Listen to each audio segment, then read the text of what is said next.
ઓમ તત્સત. રાજકૃષ્ણ રાધેશ્યામ.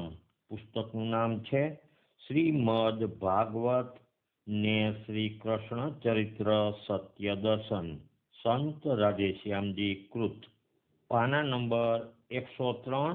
શ્રી સુખદેવજીને નામે જોડી કાઢેલું લાંબુ ભાગવત પુરાણ શ્રીમદ ભાગવત મહાપુરાણ તરીકે પ્રસિદ્ધિ પામ્યું છે અને તેની સપ્તાહનો પ્રચાર અત્યારે મોટા આડંબર સાથે ચાલે છે.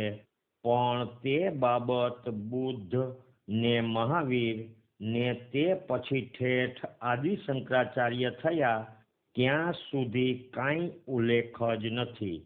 12મા સૈકામાં શ્રી રામાનુજાચાર્ય થયા તે પછી ભોજપત્રના લેખો પરથી કે ગમે તેમ દ્રવિડ દેશમાં પંડિતોએ પુરાણ રૂપે ગ્રંથિત કરેલ દેખાય છે. સુખદેવજીએ તો પરીક્ષિતને મોઢેથી કથા કહેલી. તે પ્રથમના 4 શ્લોક એટલે ચતુશ્લોકી ભાગવત પરથી હોય, એટલે સ્કંધ બીજો અધ્યાય 9 શ્લોક 32 થી 35 પરથી હોય. તેમાં પરમાત્માની સર્વવ્યાપકતા, સર્વશક્તિમતા, અચિંત્ય મહિમા ને લીલા સ્વરૂપ તેમજ આત્માની અમરતાનું કથન. આટલી ચર્ચા પરીક્ષિતને આત્મસ્થિતિ કરાવવા પૂરતી કરી હોય. તેમાં કદાચ ધર્મ ને સ્વરૂપ બોધક શ્રી કૃષ્ણ ચરિત્ર વિશેષમાં હોય. તેમાં પછી માનુષી બુદ્ધિથી અસંગત ઉમેરો વધારો કરી મહાપુરાણનું સ્વરૂપ આપવામાં આવ્યું છે. તે નીચેની હકીકતથી સ્પષ્ટ દેખાશે. પહેલું, પ્રથમ તો શ્રીમદ ભાગવતનું મહાત્મ્ય જ ભૂલ ભરેલું છે. એમાં પહેલું, ગીતાના કરતા વ્યાસ મુનિ જો આ ભાગવતના લેખક હોય તો તેના મહાત્મ્યમાં વેદ, ઉપનિષદ ને ગીતાને પણ આ પ્રાકૃત ભાગવતની કથાથી ઉતરતા બતાવે ને ગીતાથી વિરુદ્ધ અનેક વાતો ભાગવતમાં લખે. બીજું, ધૂંધુકારી જેવો દાખલો આજ દી સુધી અનુભવમાં આવ્યો છે ને ફળ ખાવાથી ગાયને કદી કાનમાંથી આવો જ્ઞાની દીકરો આવે. ત્રીજું, આ મહાત્મ્ય સ્કંદ પુરાણમાં છે. ભાગવત તો તે પછી લખાણું તો તે કેમ બની શકે? ચોથું, જ્ઞાન વૈરાગ્ય વગર ભક્તિ પુષ્ટ થાય જ નહીં. ત્યારે મહાત્મ્યમાં તો જ્ઞાન વૈરાગ્યને ઘરડા ને ભક્તિને પુષ્ટ બતાવેલ છે. તે કેમ બને? જે ભક્તિથી પ્રભુ પમાય તેમાં તો પહેલેથી જ જ્ઞાન વૈરાગ્ય ને ધર્મ જોઈએ. તે પરા કે પ્રેમ ભક્તિનું સ્વરૂપ. આગળ બીજું, પ્રથમના સ્કંધમાં તો સૂત પુરાણી ને શૌનકાદિકનો સંવાદ આવે છે. લગભગ 2 સ્કંધ સુધી તો સુખદેવજી બોલ્યા તેમ પણ નથી આવતું. તે બતાવે છે કે જે લેખકે આ ભાગવત લખ્યું તે ગ્રંથકાર પોતે જ સૂત ને શૌનક રૂપે બોલી પછી વિદુરજી, ઉદ્ધવજી, સુખદેવજી, પરીક્ષિત વગેરે પાત્રો રૂપે પોતાનું જ જ્ઞાન ભાન લખે છે. આમ બધા પુરાણોમાં લેખક જ શરૂઆત કરે છે અને બોલે છે. આગળ ત્રીજું, શ્રી સુખદેવજી જ્ઞાન કથા કરતા હોય ત્યારે સ્કંધની વાત જ ન હોય. છતાં હવે આગળ 7મા સ્કંધમાં આવશે તેમ અગાઉ ફલાણા સ્કંધમાં આ વાત કહી છે વગેરે લખાણ આવે છે. તે બતાવે છે કે કોઈ ત્રીજા પુરુષ લેખકે જ આ ગ્રંથ સ્કંધમાં ગોઠવીને લખ્યો છે. આગળ ચોથું, અગાઉના કાળમાં સર્વ શાસ્ત્રો ને જરૂરની વિદ્યાઓ 24 વર્ષની વયમાં ભણાવી દેવાતા ને પાંડુ વંશજ પરીક્ષિત જેના કુળાચારમાં ધર્મ, જ્ઞાન ને ભક્તિ વણાયેલા, તેણે સમજીને લોક મમત્વથી મુક્ત થવાને કેવળ પ્રભુ એટલે બ્રહ્મને પામવા બધું પરવારી ગંગા કાંઠે અનશન વ્રત લઈ આસન વાળ્યું. ત્યાં તેને મોત ટાણે તો માત્ર ભગવાન ને તેને પામવાની વાત સિવાય એટલે યોગ માર્ગ સિવાય બીજું જાણવાને ચિત્ત જ ન હોય. આ ગ્રંથ જણાવે છે તેમ પરીક્ષિત રાજા ધર્મ સત્યના પાલક ને રક્ષક સમ્રાટ હતા ને રથમાં બેસી બધા દેશમાં ફરતા. તેને મૃત્યુ સમયે ભૂગોળ, ખગોળ ને બીજી તે જાણતા હોય તેવી સામાન્ય નજીવી વાતો ને આખ્યાનો પૂછવાની જરૂર કે અવકાશ જ ન હોય. આગળ પાંચમું, વળી એક સાદા પ્રશ્નથી બધું પૂછાઈ જાય એવું હોય ત્યાં પણ વિદુરજી, સૌનકાદિક ઋષિઓ, પરીક્ષિત તેમજ બીજી મહાન વ્યક્તિઓ જાણે કે તેમને પ્રભુનું કે આત્માનું કે દેશ વિદેશના ધર્મોનું કશું ભાન જ ન હોય ને જાણે કોઈ અભણ, અબૂઝ, અજ્ઞાની, પરદેશી, પરધર્મી, મૂર્ખ જીવ પૂછતા હોય તેવા પ્રશ્નોની પરંપરા તેમના મુખમાં ચીતરી કાઢી છે. તે જોતા જણાશે કે અણજોતા લખાણથી મોટું પુરાણનું રૂપ આપવામાં આવ્યું છે. આગળ છઠ્ઠું, શ્રી સુખદેવજી ખરેખર શું બોલ્યા તેની 4-5 હજાર વર્ષ પછી કોઈને ખબર જ ન હોય. માત્ર સાંભળેલ દંતકથાઓ, કવિઓની સાહિત્ય કૃતિઓ ને કાંઈક મત મતાંતરને પુષ્ટિ આપવા કે સમન્વય કરવા જુદા જુદા લેખકોએ જુદે જુદે કાળે મહાભારતમાં બન્યું છે તેમ સુધારો વધારો ઉમેરો જોડી કાઢી મિશ્ર પુરાણ ગોઠવી પોતાના માનેલા વાદ આગળ કર્યા છે. આગળ છે પ્રથમના 6 અને પછીના 6 સ્કંધમાંની જુદા જુદા લેખકોની વિરોધી વાતો. પ્રથમના 6 સ્કંધની વાતો પછીના સ્કંધની વાતો સાથે કોઈ રીતે બંધ બેસતી કે મેળવાળી નથી. તેમાં લખેલ ઉત્પત્તિક્રમ વગેરે પણ એકબીજાથી વિરોધી છે. બધી વાતો એક જ લેખકે લખી હોય તો જ કંઈક મેળવાળી હોય. આ તો શ્રી કૃષ્ણની કથાને 12 સ્કંધના મહાપુરાણના રૂપમાં મૂકવાના કેવળ વેદ્યા નાળા ખાતર જ ગુલબંકાવળીની વાતો જેવા અગાઉના 6 સ્કંધો જોડી દીધા છે. આથી ધર્મ, ભક્તિ ને જ્ઞાન ભાગ પણ વિરૂપ બન્યા છે.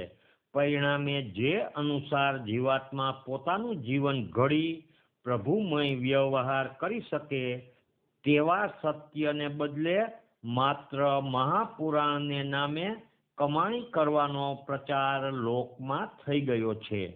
પહેલું દક્ષનો યજ્ઞ.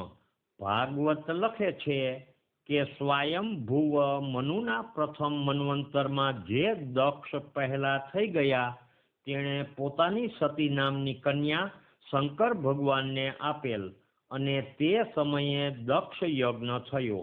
તે સમયે યજ્ઞ નારાયણ નામના ઇન્દ્ર અને તેના 12 પુત્રો જ તુષિત નામના દેવતા હતા.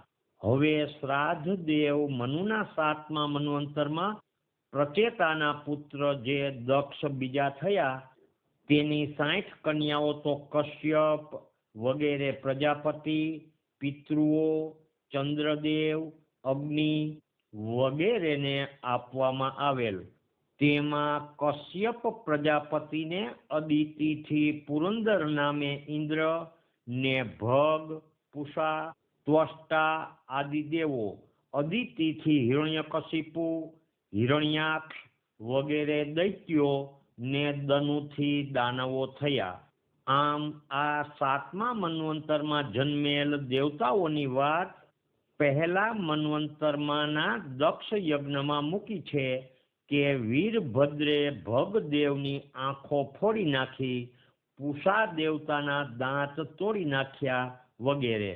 વળી દેવતાના અંગ તૂટે ફૂટે જ નહીં, ને તેમને અન્નાદિ કાંઈ ખાવાનું જ ન હોય, છતાં જેના દાંત પડી ગયા તે દેવ લોટ ખાઈને રહેશે, એમ લખવું તે કેવળ હસીપાત્ર જ છે. બીજી બાજુ 7મા મન્વંતરના દક્ષ બીજાને સતી નામની કોઈ કન્યા જ નહોતા, તો આ દક્ષ યજ્ઞની વાત અયોગ્ય જ લાગે છે.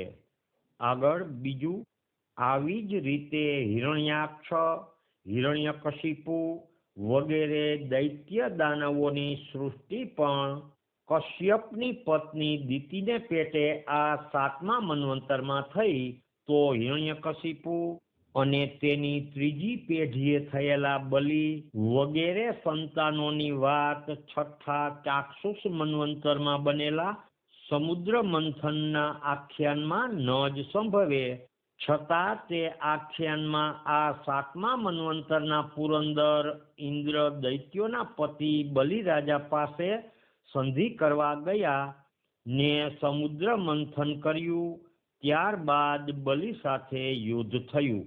વળી સમુદ્ર મંથન વખતે લક્ષ્મીજી દ્વારા હિરણ્યકશિપુ, બલિરાજા વગેરે દૈત્યોના દોષ બતાવવા તેમજ બલિને ઉચ્ચૈશ્રવા ઘોડો આપવો વગેરે તદ્દન અસંભવિત છે, કેમ કે 6ઠા મન્વંતરમાં બલિ તો શું, તેના બાપ કે દાદા હિરણ્યકશિપુની પણ ઉત્પત્તિ થઈ ન હતી.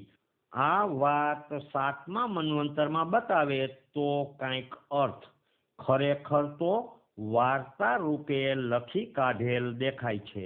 આગળ ત્રીજું, આમ બધા દૈત્યો 7મા મન્વંતરમાં ઉત્પન્ન થયા એમ કહે છે, ત્યારે ભાગવતની શરૂમાં જ બતાવ્યું કે સ્વયંભુવ મનુના કાળમાં એટલે પ્રથમ મન્વંતરમાં હિરણ્યાક્ષ પૃથ્વીને રસાતાળમાં લઈ ગયો ને પ્રથમ વરાહ અવતારે તે આદિ દૈત્ય હિરણ્યાક્ષને હણ્યો. આ બે વાતનો મેળ કેમ મળે? દરેક મન્વંતરમાં મનુઓ, દેવતા ને દૈત્યો જુદા જુદા હોય એમ લખ્યું છે, છતાં 7મા મન્વંતરના પુરંદર એકને બધી વાર બલિ ને બીજા દાનવો સાથે યુદ્ધ થયા કરતું, તે કેમ બને? બીજી બાજુ 7મા મન્વંતરમાં સતયુગની શરૂઆતમાં સમ્રાટ પદ પણ ઇક્ષ્વાકુ રાજાનું બતાવ્યું છે, તો પછી કશ્યપના વંશમાં થયેલ હિરણ્યકશિપુ વગેરે દૈત્ય દાનવો ક્યાં રાજ્ય કરતા? વળી બલિના દિગ્વિજયથી 3 લોકનું રાજ્ય બલિના હાથમાં હતું, આ સાચું કે સૂર્યચંદ્ર વંશ તે કાળે હતા તે સાચું? આમ કશ્યપની પ્રજા 7મા મન્વંતરમાં પણ ઘટી શકતી નથી.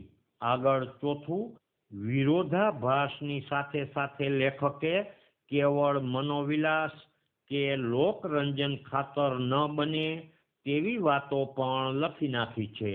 પુરુષ સૂક્ત અનુસાર દેવતાઓ, ઋષિઓ ને સિદ્ધોએ પોતાની શક્તિથી માનસ સંકલ્પથી આ સૃષ્ટિ બનાવી અને દેવી એટલે દેવની શક્તિ. તેને બદલે 7મા સ્કંધમાં લખ્યું છે કે કશ્યપના સ્ત્રીના પેટે નાગ, મગરો, પતંગિયા, ગીધ, બાજ જેવા પ્રાણીઓ ને વૃક્ષાદિ થયા. વળી આ જ ગ્રંથ જણાવે છે કે 6ઠા મન્વંતરમાં આખી પૃથ્વી વૃક્ષોથી ભરી હતી. આગળ છે વસ્તુતઃ એક જ મન્વંતરની કથા. કંઈક મેળવાળી અને સમજણમાં ઉતરી શકે એવી ધોરણસરની વાતો ઇક્ષ્વાકુના વંશથી 9મા સ્કંધમાં આવે છે, જ્યાં ધર્મના લક્ષણો તેમજ સૂર્યચંદ્ર વંશના ઉત્તરોત્તર થયેલા રાજ્યો અને તેના વંશ વારસો કલયુગ સુધી વર્ણવ્યા છે. સતયુગમાં તો બધા મનુષ્યો વેર વગરના, સમદર્શી, શાંત, કેવળ સમદમથી ધ્યાન પરાયણ રહેનારા, જેમાં વેદના સ્વરૂપ તરીકે ફક્ત ઓમકાર જ, ત્યારે કોઈ યજ્ઞાદિ વિધિ વિધાન નહોતા. કર્મકાંડ કાંઈ હતું જ નહીં. એ જ ભાગવત કહે છે કે ત્રેતા શરૂ થતા આ યજ્ઞ ક્રિયા શરૂ થઈ, તો પછી સતયુગની શરૂઆતમાં દક્ષ યજ્ઞ ક્યાંથી હોય? તેમજ કયા યુગમાં ભગવાન કેવા હતા તે બાબતમાં ભાગવત એકાદશમાં બતાવ્યું છે કે સત્ય યુગમાં શ્વેત મુનિ વેશ હતો અને ત્રેતા યુગમાં જ યજ્ઞ અવતાર બતાવ્યો છે. નામ રૂપ પણ જુદા જુદા છે, તે યુગનું સ્વરૂપ બતાવે છે. આમ યજ્ઞ કરનારા ઇક્ષ્વાકુ વગેરે રાજાઓ હિરણ્યકશિપુના કાળ પછી ત્રેતાયુગ ને દ્વાપરમાં થયા હોય તેમ બલિ રાજા પણ ત્રેતાયુગમાં સંભવી શકે. સૂર્યવંશની નામાવલી ઇક્ષ્વાકુથી અને ચંદ્રવંશની પુરુરવાથી ક્રમાનુસાર કલયુગ સુધીની અતૂટ ચાલી આવે છે અને વરાહ, નૃસિંહ, વામન, પરશુરામ, રામ ને કૃષ્ણ દ્વાપરના અંત સુધીમાં થયેલા અવતારો પણ એક જ ચોકડીમાં થયાનું વંશાવલી જોતા સ્પષ્ટ છે. માટે આ ભાગવતની કથા એક જ 7મા મન્વંતરની 3 યુગની દ્વાપર સુધીની દેખાશે. આગલા 6 મન્વંતરની વાત આજના લેખકોના જાણવામાં પણ ન હોય, છતાં પોતે બધું જાણે છે એમ બતાવવા કે ગમે તે કારણે 7મા મન્વંતરની બનેલી વાતોને ખોટે ખોટી આગલા મન્વંતરની વાતો તરીકે લખી છે. તેથી જ ભાગવત વિરૂપ બન્યું છે ને મેળ મળતો નથી. માટે જો આ ભાગવતમાં આવતી દક્ષ યજ્ઞ, સમુદ્ર મંથન વગેરે હકીકતને આજ એટલે કે 7મા મન્વંતરમાં બનેલી કથાઓ તરીકે માનવામાં આવે અને હિરણ્યકશિપુ અને તેના વંશજ બાણાસુરની રાજધાની મિસરમાં અને સાથે સાથે શ્રાદ્ધદેવ મનુના પુત્ર ઇક્ષ્વાકુની ભરતખંડમાં, તો આ વાત માનવા જોગ સંગત બને. સાથે સાથે આ ભાગવતમાં જ્ઞાન, ભક્તિ, ધર્મ, ત્યાગ, વૈરાગ્યનો જે બોધ ને નિરૂપણ છે તેને યોગ્ય રીતે સંગઠિત કરી કેવળ આત્મપ્રાપ્તિના બોધ ને ભક્તિભાવ માટે વિષયો ગોઠવવામાં આવે તો ભાગવત સાચું થાય, ટૂંકું થાય ને ખોટી વાર્તાઓ નીકળી જાય. શ્રી નારાયણ ભગવાન કી જય. શ્રી કૃષ્ણચંદ્ર દેવ કી જય. દ્વારિકાધીશ કી જય. રણછોડરાય કી જય. નરસિંહ રામ મહારાજ કી જય. સદગુરુદેવ કી જય. રાધે શ્યામ, રાધે શ્યામ.